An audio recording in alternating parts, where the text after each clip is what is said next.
Esdras, capítulo 1.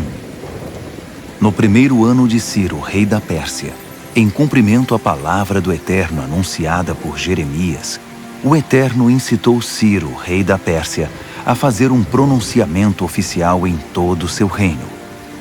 Ele o formulou da seguinte maneira: Decreto de Ciro, rei da Pérsia. O Eterno, o Deus dos céus, entregou-me todos os reinos da terra. Ele também me encarregou de construir um templo de adoração a Ele em Jerusalém de Judá. Todos os que pertencem ao povo do Eterno, sintam-se convocados, e que o Eterno, o seu Deus, esteja com vocês. Subam a Jerusalém de Judá e reconstruam o templo do Eterno, o Deus de Israel, o Deus de Jerusalém.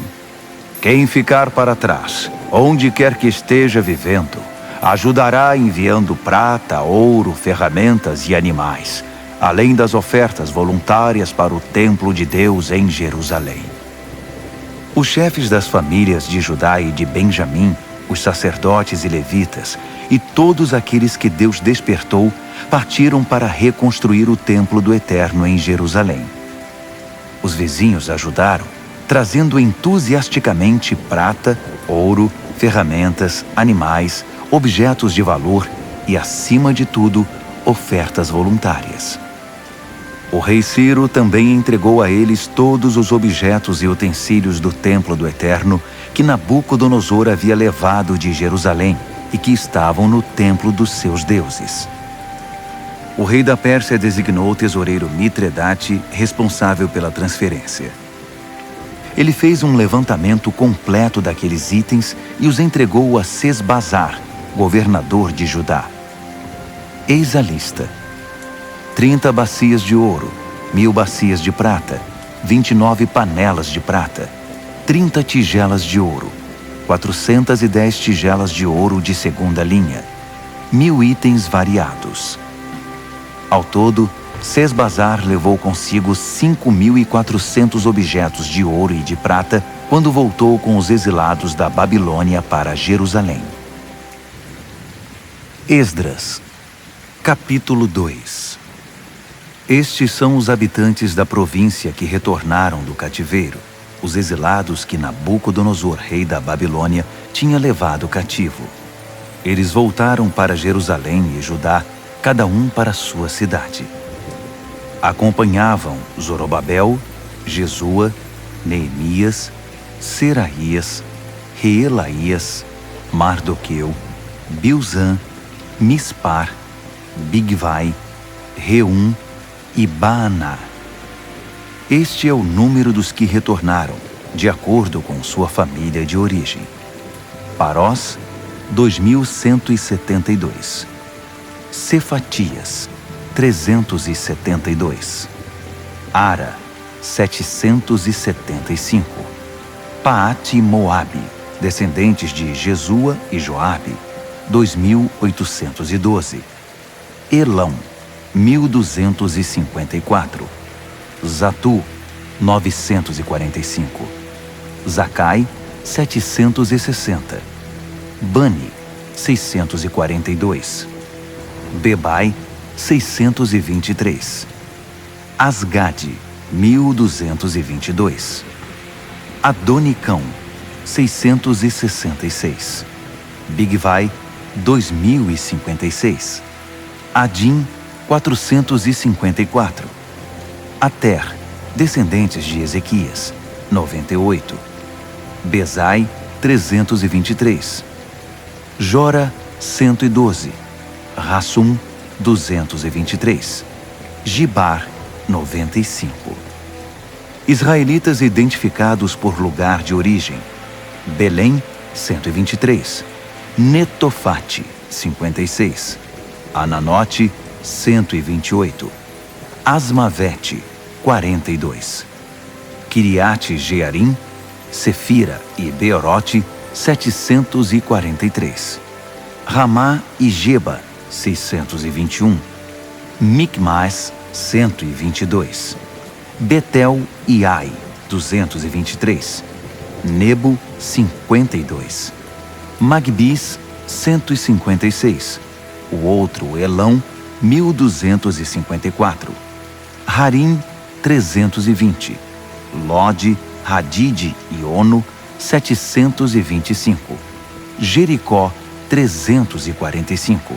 Senaá, 3630. As famílias sacerdotais: Gedaías, descendentes de Jesua, 973. Imer, 1052. Pazur, 1247. Harim, 1017. As famílias dos levitas: Jesua e Cadmiel, descendentes de Rodavias, 74. Os cantores, da descendência de Asaf, 128. Descendentes dos guardas: Salum, Ater, Talmon, Acube, Atita, Sobai, 139. Descendentes dos servidores do templo: Zia, Razufa, Tabaote, Queros, Sia, Padom, Lebana, Hagaba, Acube, Hagabe, Sanlai, Hanã, Gidel, Gaar, Reaías, Rezim, Necoda, Gazão, Uzá, Pazéia, Bezai, Asná, Meunim, Nefuzim, Baquebuque, Racufa, Harur, Baslute, Meida, Harza, Barcos, Císera, Tamá, Nesias e Ratifa. Descendentes dos servos de Salomão: Sotai, Soferete, Peruda, Jaala, Darcom, Gidel, Cefatias, Ratil, Poquerete, Razebaim e Ami. O total dos servidores do templo de Salomão eram 392. Estes vieram de Tel-Melá, Tel-Harza, Querube, Adã e Imer, mas não puderam provar que eram descendentes dos israelitas: Delaías, Tobias e Necoda, 652. O mesmo aconteceu com os descendentes dos sacerdotes: Rabaías, Racós e Barzilai, que se casou com uma filha de Barzilai de Gileade e era chamado por esse nome. Eles procuraram os registros da família, mas não os encontraram. Por isso foram impedidos de exercer o trabalho de sacerdote e considerados ritualmente impuros. O governador determinou que eles não poderiam comer do alimento sagrado até que um dos sacerdotes definisse a situação deles por meio do Urim e do Tumim. O total dos que voltaram do exílio foi 42.360. Sem contar os escravos, que totalizavam 7.337. Também havia 200 cantores, que possuíam 736 cavalos, 245 mulas, 435 camelos e 6.720 jumentos. Alguns dos chefes das famílias, ao chegarem ao templo do Eterno em Jerusalém, entregaram ofertas voluntárias para a reconstrução do templo de Deus no lugar original. Eles contribuíram para a construção de acordo com suas possibilidades. O resultado: 500 quilos de ouro, 3 toneladas de prata e 100 vestes sacerdotais. Os sacerdotes, os levitas e algumas pessoas do povo estabeleceram-se em Jerusalém. Os cantores, os guardas e os servidores do templo foram para suas cidades de origem. Todos os israelitas encontraram um lugar para morar. Esdras, capítulo 3. No 7º mês, quando os israelitas se estabeleceram em suas cidades, todo o povo se reuniu em Jerusalém. Jesua, filho de Josadaque, com seus parentes sacerdotes, e Zorobabel, filho de Sealtiel, com seus parentes, começaram o trabalho de construção do altar do Deus de Israel para oferecer as ofertas queimadas, conforme a revelação de Moisés, homem de Deus. Apesar de estarem com medo do que os vizinhos não israelitas pudessem fazer, começaram mesmo assim a erguer o altar sobre os alicerces e a apresentar ofertas queimadas de manhã e à tarde. Também celebraram a festa das cabanas conforme prescrito e apresentaram as ofertas queimadas determinadas para cada dia. Também apresentaram as ofertas dos sábados, da lua nova e das festas sagradas, bem como as ofertas voluntárias ao Eterno. Começaram a oferecer as ofertas queimadas ao Eterno no primeiro dia do 7º mês, apesar de não terem sido lançados ainda os alicerces do templo do Eterno. Eles contribuíram com dinheiro para a contratação de pedreiros e carpinteiros. Também deram comida, bebida e azeite para o povo de Sidom e de Tiro, como pagamento pelo cedro que trouxeram pelo mar do Líbano até Jope, uma carga autorizada por Ciro, rei da Pérsia. No 2º mês do 2º ano da chegada deles ao local do templo do Eterno em Jerusalém, Zorobabel, filho de Sealtiel, e Jesua, filho de Josadaque, com seus parentes sacerdotes e levitas, e todos os que voltaram do exílio para Jerusalém, deram início ao trabalho.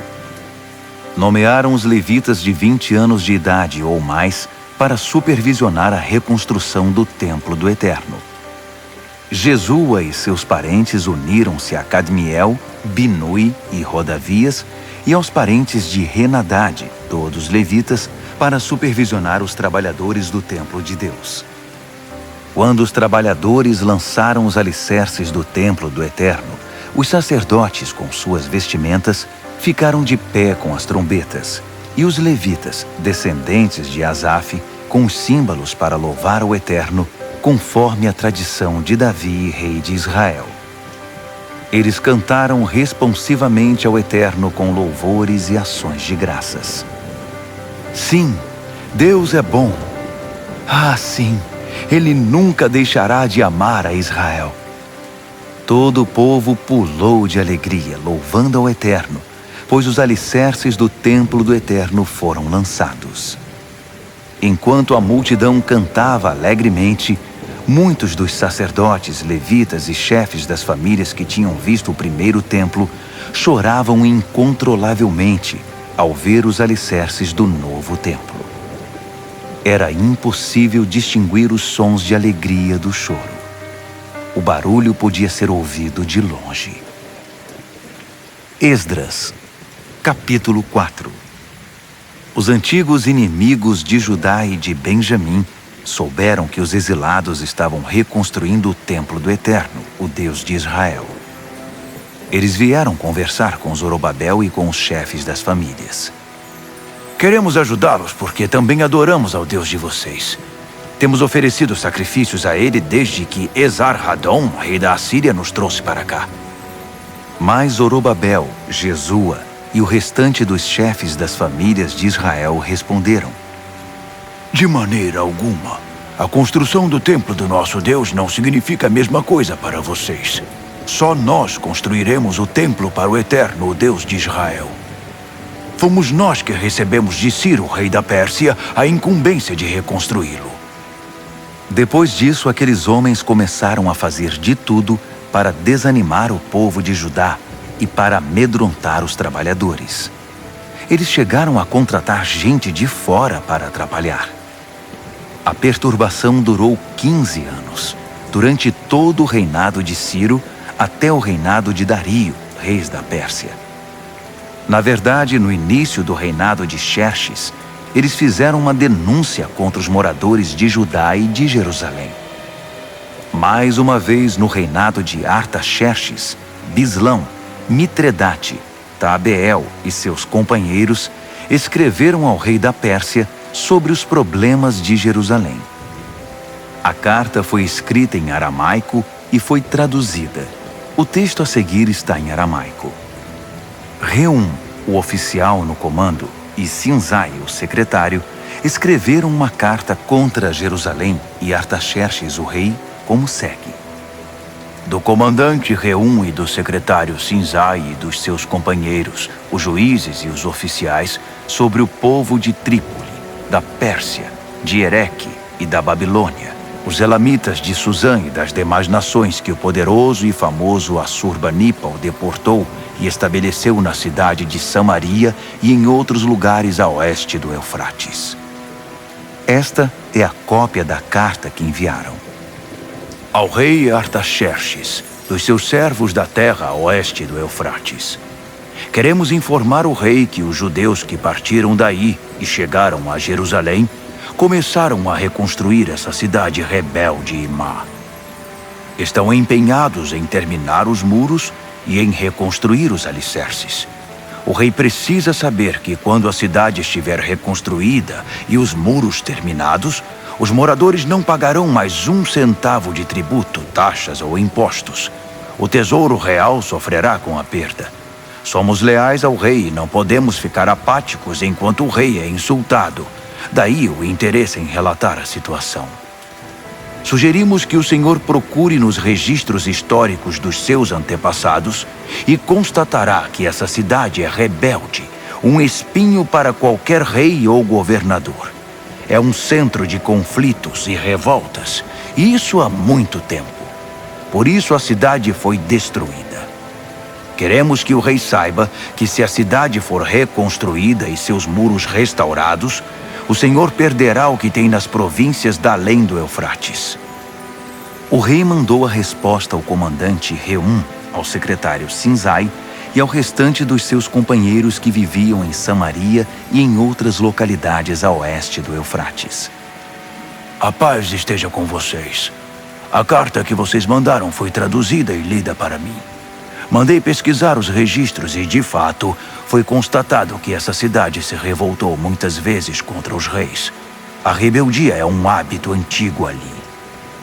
Descobri que houve reis poderosos que conquistaram terras a oeste do Eufrates e impuseram taxas, tributos e impostos.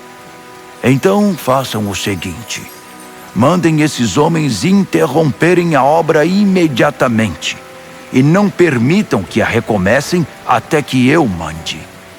Sejam rápidos e firmes. Eles já causaram muitos danos aos reis. A carta do rei Artaxerxes foi lida para Reum, para o secretário Sinzai e seus companheiros. Eles não perderam tempo. Foram logo avisar os judeus em Jerusalém e os obrigaram a interromper a obra. Assim, a reconstrução do Templo do Eterno em Jerusalém foi interrompida. Nada foi feito até o 2º ano do reinado de Dario, rei da Pérsia. Esdras, capítulo 5. Enquanto isso, os profetas Ageu e Zacarias, filho de Ido, pregavam aos judeus em Judá e em Jerusalém com autoridade concedida pelo Deus de Israel. Por isso, Zorobabel, filho de Sealtiel, e Jesua, filho de Josadaque, reiniciaram a reconstrução do templo de Deus em Jerusalém. Os profetas de Deus vieram ajudá-los. Tatenai, governador do território a oeste do Eufrates na época, Setar-Bozenai e seus companheiros procuraram os israelitas e perguntaram: quem deu autorização a vocês para reconstruir o templo e restaurar os muros? Então informamos a eles os nomes dos encarregados da construção. Mas Deus estava atento aos líderes dos judeus. Por isso a obra não foi interrompida até Dario ser informado e enviar a resposta oficial. Tatenai, governador do território a oeste do Eufrates, Setar-Bozenai e seus companheiros, os oficiais do território, enviaram uma carta ao rei Dario. Este é o conteúdo. Ao rei Dario, paz e sucesso. Queremos relatar ao rei que fomos à província de Judá, ao templo do grande Deus que está sendo reconstruído com enormes pedras.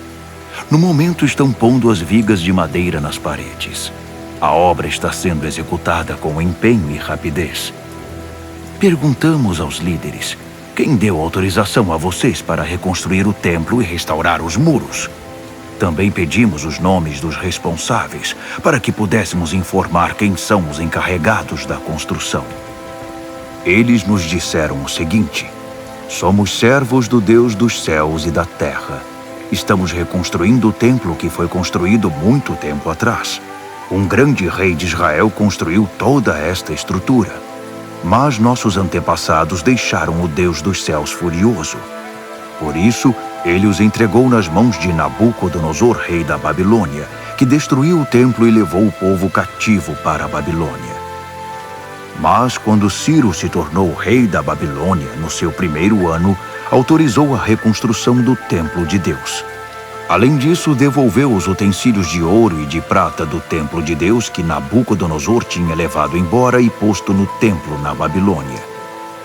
O rei Ciro retirou-os do templo da Babilônia e os entregou a Sesbazar, a quem nomeou governador. Ele disse a Sesbazar: "Põe estes utensílios de volta no templo de Jerusalém." Desde então, estamos reconstruindo o templo, mas ainda não terminamos. Agora, se o rei concordar, procure nos registros dos arquivos reais da Babilônia se de fato o rei Ciro autorizou a reconstrução do templo de Deus em Jerusalém. Então, por favor, informe-nos da decisão do rei sobre o assunto. Esdras, capítulo 6. O rei Dario mandou procurar aqueles registros nos arquivos da Babilônia, e foi encontrado um rolo na fortaleza de Ecbatana, na província da Média, com o seguinte registro. Memorando. No primeiro ano do seu reinado, Ciro promulgou um decreto com respeito ao templo de Deus em Jerusalém, nos seguintes termos: o templo no qual foram oferecidos sacrifícios deve ser reconstruído sobre novos alicerces. Terá 27 metros de altura e 27 metros de largura, com 3 camadas de pedras grandes e uma de madeira. O custo da obra será pago pela tesouraria do reino. Os utensílios de ouro e de prata do templo de Deus, que Nabucodonosor levou para a Babilônia, deverão ser devolvidos ao templo de Jerusalém, cada um ao seu devido lugar. Ordeno que sejam postos de volta no templo de Deus.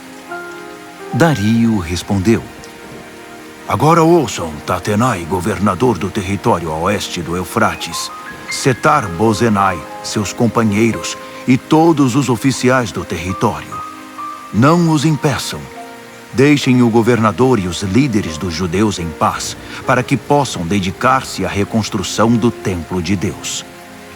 Portanto, determino oficialmente que vocês ajudem os líderes dos judeus na reconstrução do templo de Deus da seguinte forma. 1. Todos os custos da construção serão pagos pela tesouraria do reino, dos tributos arrecadados do território a oeste do Eufrates. Pague-nos em dia, para que a obra não seja interrompida. 2. O que for preciso para a adoração deles, novilhos, carneiros e cordeiros, para as ofertas queimadas ao Deus dos céus, e todo o trigo, sal, vinho e azeite que os sacerdotes de Jerusalém solicitarem, deve ser entregue a eles sem demora, para que possam oferecer seus sacrifícios ao Deus dos céus e orar pela vida do rei e dos seus filhos. Determino ainda que qualquer um que violar essa ordem seja pendurado numa viga tirada da própria casa do réu, depois que ela for reduzida a um monte de entulho. Que o Deus, cujo nome foi posto naquele local, destrua qualquer rei ou povo que ouse desrespeitar esse decreto e destruir o templo de Deus em Jerusalém. Eu, Dario, o decretei. Executem exatamente como está determinado e rapidamente.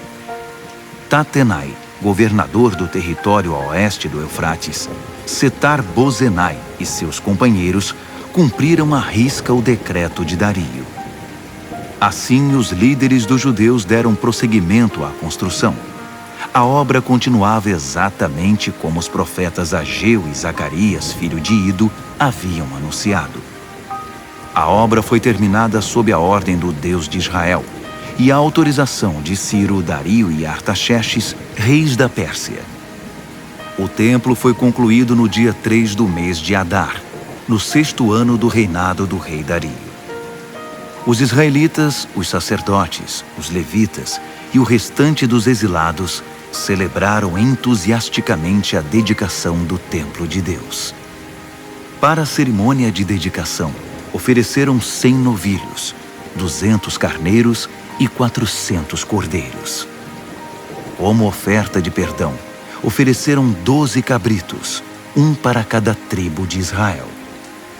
Distribuíram os sacerdotes pelos seus turnos e os levitas conforme suas funções no serviço de Deus em Jerusalém, tudo de acordo com o que está escrito no livro de Moisés. No dia 14 do primeiro mês, os exilados celebraram a Páscoa. Todos os sacerdotes e levitas, sem exceção, se consagraram. Estavam todos ritualmente puros, e os levitas ofereceram o cordeiro da Páscoa pelos exilados, por seus companheiros sacerdotes e por si mesmos. Os israelitas que voltaram do exílio e todos os que abandonaram as práticas profanas das nações vizinhas para se unir a eles e buscar o Eterno, o Deus de Israel, participaram da refeição da Páscoa. Os 7 dias da festa dos pães sem fermento foram uma alegre celebração. O Eterno tinha mesmo dado a eles razão para muita alegria, pois havia mudado a mente do rei da Assíria e conquistado para eles seu apoio na construção do templo de Deus, o Deus de Israel. Esdras, capítulo 7. A chegada de Esdras se deu após esses acontecimentos. Foi durante o reinado de Artaxerxes, rei da Pérsia. Esdras era filho de Seraías, filho de Azarias, filho de Ilquias, filho de Salum, filho de Zadoque, filho de Aitube, filho de Amarias, filho de Azarias, filho de Meraiote, filho de Zeraías, filho de Uzi, filho de Buque, filho de Abizua, filho de Finéias, filho de Eleazar, filho de Arão, o sacerdote principal. Esse era Esdras. Ele veio da Babilônia e era profundo conhecedor da revelação de Moisés, dada pelo Eterno, o Deus de Israel. Como a mão do Eterno estava com Esdras, o rei concedeu tudo o que ele havia pedido. Alguns israelitas, os sacerdotes, os levitas, os cantores, os guardas e os servidores do templo o acompanharam na viagem a Jerusalém, no 7º ano do reinado de Artaxerxes. Eles chegaram no 5º mês daquele ano.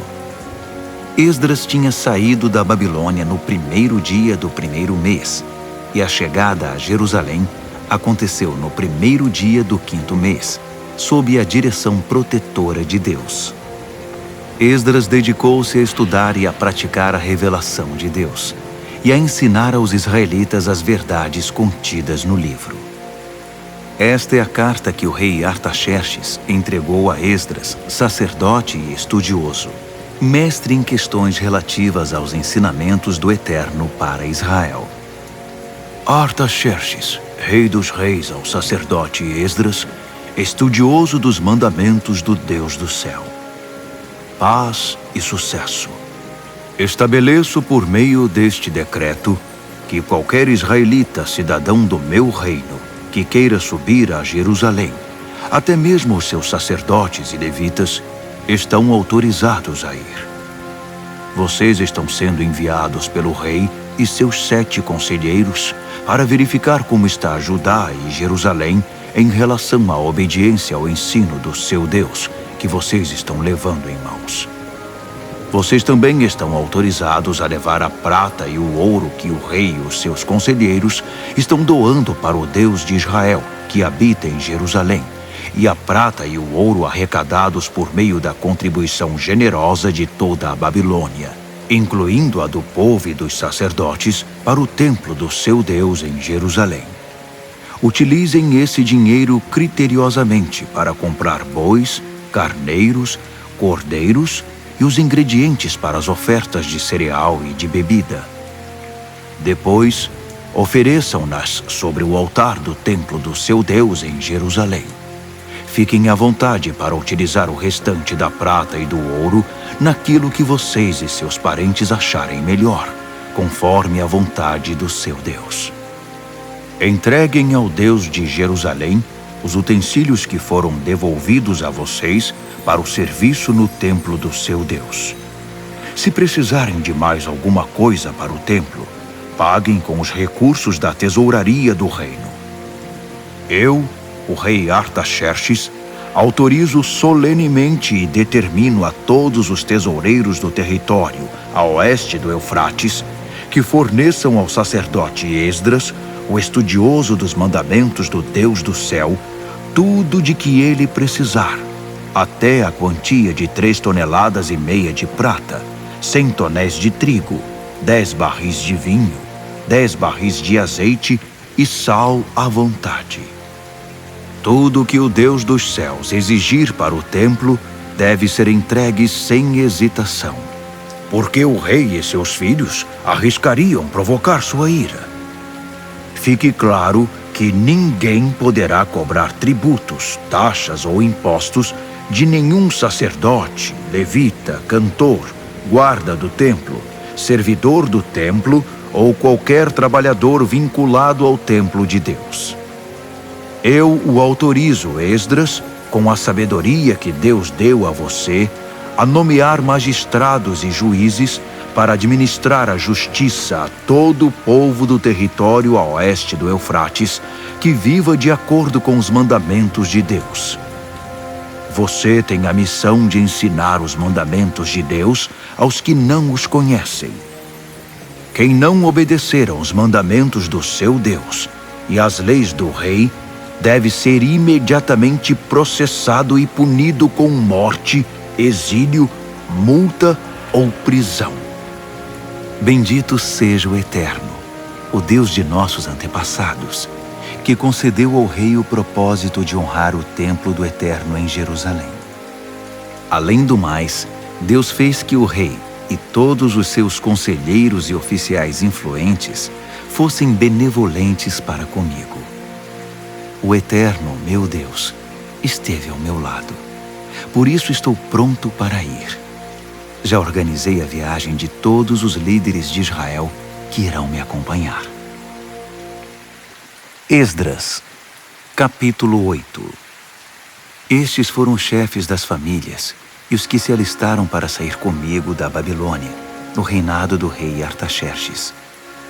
Da família de Finéias, Gerson; família de Itamar, Daniel; família de Davi, Atos; família de Secanias; família de Parós, Zacarias com 150 homens registrados; família de Paate-Moabe, Elioenai, filho de Zeraías com 200 homens; família de Zatu, Secanias, filho de Jeeziel, com 300 homens; família de Adim, Ebede, filho de Jonatas, com 50 homens; família de Elão, Jesaías, filho de Atalias, com 70 homens; família de Cefatias, Zebadias, filho de Micael, com 80 homens; família de Joabe, Obadias, filho de Jeiel, com 218 homens; família de Bani, Selomite,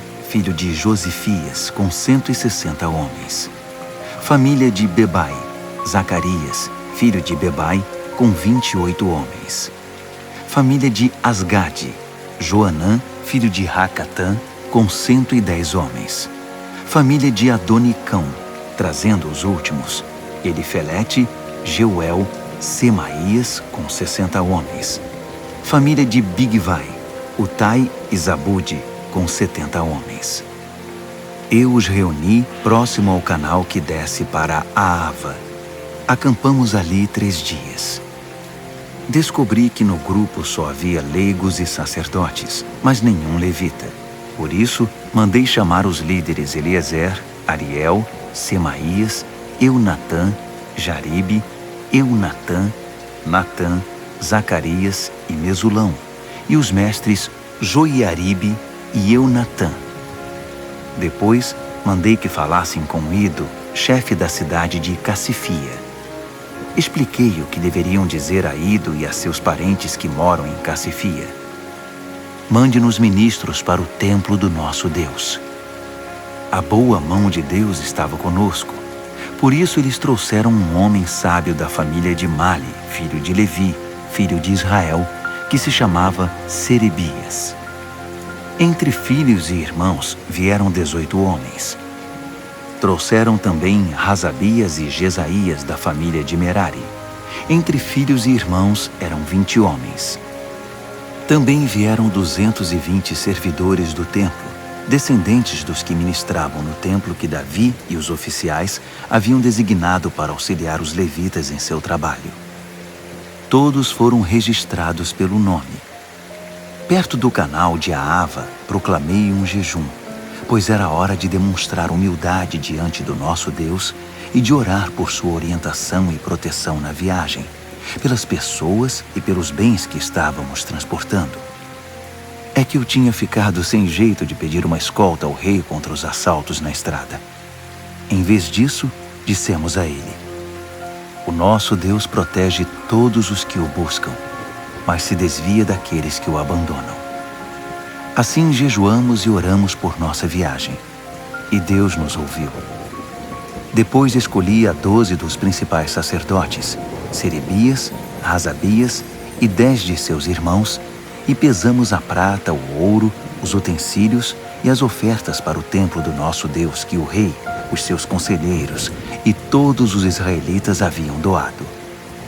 O resultado: 25 toneladas de prata, 100 utensílios de prata no valor de quase 4 toneladas de ouro, 20 tigelas de ouro de 8,5 kg, 2 vasilhas de bronze polido, tão valioso quanto o ouro. Depois da contagem, declarei: vocês e esses utensílios estão consagrados ao Eterno. A prata e o ouro são ofertas voluntárias para o Eterno, o Deus de seus antepassados. Guardem esses objetos até que possam pesá-los no templo do nosso Deus, diante dos sacerdotes, dos levitas e dos chefes das famílias que estão em Jerusalém. Os sacerdotes e os levitas ficaram responsáveis por tudo que foi pesado e entregue a eles e tomaram todas as providências para levá-los ao templo de nosso Deus em Jerusalém. Saímos do canal de Aava no dia 12 do primeiro mês, em direção a Jerusalém. Deus esteve conosco durante toda a viagem e nos protegeu de assaltos e de bandidos nas estradas. Chegamos a Jerusalém e aguardamos 3 dias. No 4º dia, a prata, o ouro e os utensílios foram pesados no templo do nosso Deus e entregues a Meremote, filho do sacerdote Urias. Eleazar, filho de Finéias, estava com ele, além dos levitas Josabade, filho de Jesua, e Noadias, filho de Binuí. Tudo foi contado e pesado, e registraram o peso total. Quando chegaram os exilados, eles ofereceram ofertas queimadas ao Deus de Israel como segue: 12 bois, representando as tribos de Israel, 96 carneiros, 77 cordeiros, 12 cabritos como oferta de perdão. Tudo isso foi oferecido como oferta queimada ao Eterno. Também divulgaram as ordens do rei aos administradores das províncias nomeados no território a oeste do Eufrates, e eles deram todo o apoio ao povo na obra do templo de Deus. Esdras, capítulo 9. Depois de tudo pronto, os líderes vieram conversar comigo. Disseram: o povo de Israel e os sacerdotes e levitas não se separaram dos povos vizinhos, nem das práticas perversas e obscenas dos cananeus, dos heteus, dos fariseus, dos jebuseus, dos amonitas, dos moabitas, dos egípcios e dos amorreus. Eles deram suas filhas em casamento a esses povos, e seus filhos se casaram com as filhas deles. A linhagem santa agora está misturada com esses povos. Os nossos líderes e oficiais foram os primeiros a cometer esse pecado. Quando ouvi isso, rasguei minha roupa, até minha túnica. Arranquei cabelo da cabeça e da barba e me joguei no chão desesperado. Muitos estavam tremendo de medo em virtude do que Deus estava dizendo sobre a traição dos exilados. Eles se reuniram ao meu redor e se sentaram muito aflitos, aguardando o sacrifício da tarde. Na hora do sacrifício, criei coragem. Levantei-me e, com a roupa rasgada e a túnica na altura do joelho, levantei as mãos para o Eterno e orei. Meu Deus, estou tão envergonhado que nem consigo olhar para ti. Nossos pecados são maiores do que nós e nos impedem de enxergar. Nossa culpa chegou até o céu. Estamos atolados em culpa desde os tempos de nossos antepassados. Por causa do nosso pecado, nossos reis e sacerdotes, fomos entregues a reis estrangeiros para sermos mortos, levados cativos, saqueados e envergonhados, como acontece hoje. Agora, por um breve momento, o Eterno, nosso Deus, permitiu que alguns de nós escapassem e pisassem de novo este santo lugar. Assim fez nossos olhos brilharem e aliviou um pouco o nosso sofrimento. Éramos escravos. Mesmo assim, o nosso Deus não nos abandonou. Ele nos fez obter o favor dos reis da Pérsia e nos tem dado coragem para reconstruir o templo do nosso Deus, restaurar suas ruínas e construir um muro de defesa para Judá e Jerusalém. Agora, ó Deus, depois de tudo isso, o que podemos dizer? Pois desprezamos os teus mandamentos, que nos deste por meio dos teus servos, os profetas.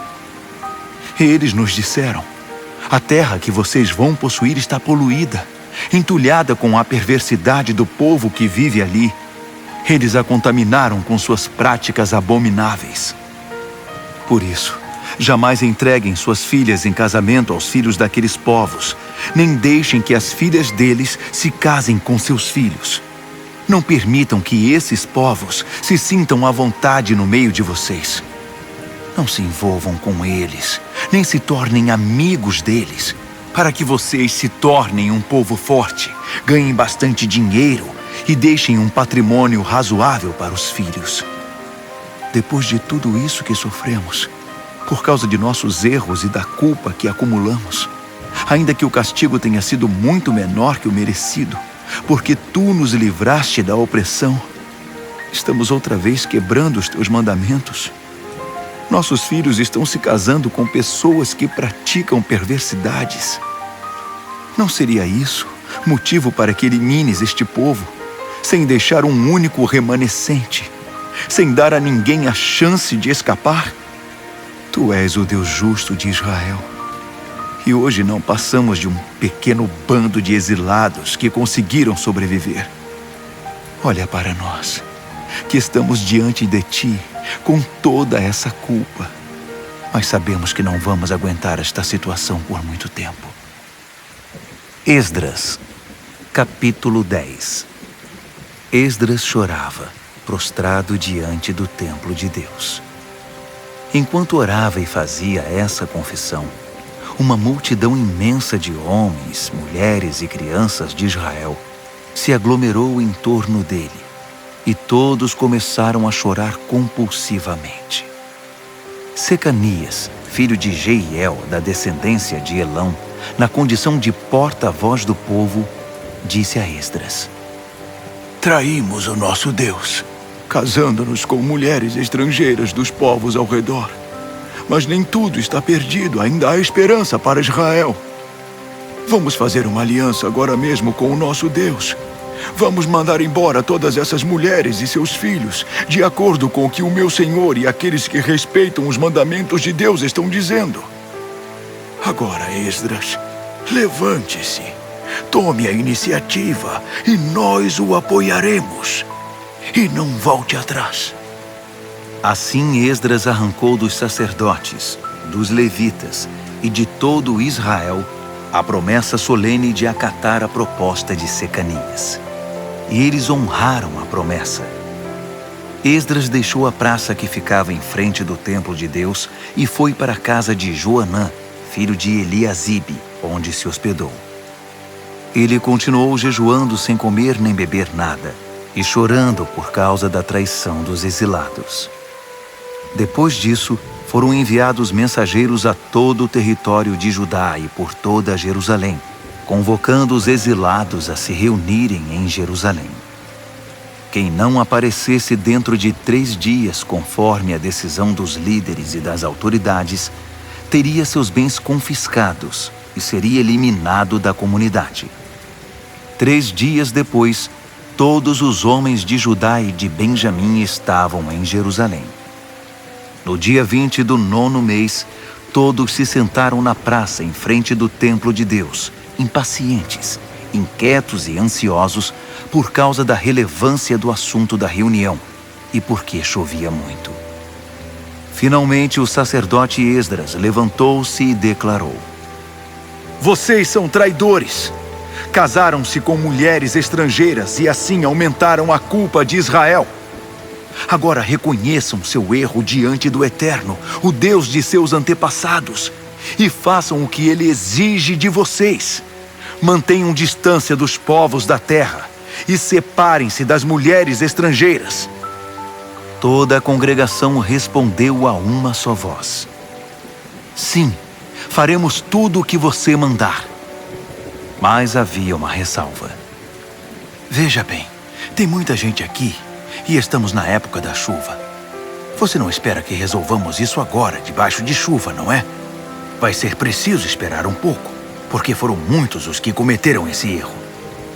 Devemos deixar que nossos líderes decidam pela congregação e que cada homem que vive em nossas cidades e tenha se casado com uma estrangeira compareça aqui numa data determinada, acompanhado das autoridades e dos juízes da cidade. Faremos isso até que o furor da ira do nosso Deus se afaste de nós. Os únicos que se opuseram à sugestão foram Jonatas, filho de Azael, e Jazeías, filho de Tikvá, apoiados por Mesulão e pelo levita Sabetai. Então, os exilados decidiram pôr o plano em prática. O sacerdote Esdras escolheu pessoalmente homens que eram chefes de famílias. No primeiro dia do 10º mês, eles se reuniram para estudar a questão. No primeiro dia do 1º mês, todos os casos de homens que haviam se casado com mulheres estrangeiras estavam resolvidos. Entre as famílias dos sacerdotes, os que se casaram com mulheres estrangeiras foram: da família de Jesua, filho de Josadaque e seus irmãos, Maazéias, Eliezer, Jaribe e Gedalias. Todos se comprometeram em despedir suas mulheres e deram um aperto de mão, como sinal de compromisso. Também trouxeram um carneiro do rebanho como oferta de reparação. Da família de Imer, Hanani e Zebadias. Da família de Harim, Maazéias, Elias, Semaías, Jeiel e Uzias.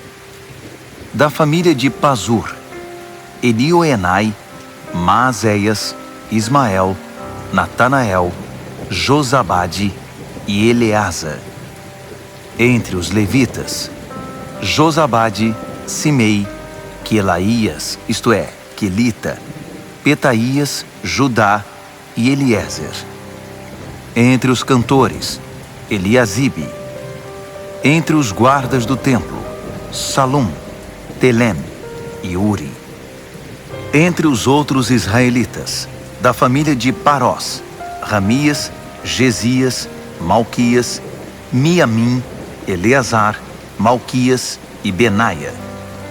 Da família de Elão, Matanias, Zacarias, Jeiel, Abdi, Jeremote e Elias.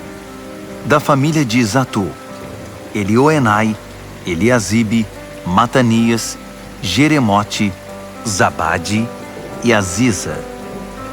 Da família de Bebai, Joanã, Hananias, Zabai e Atlai.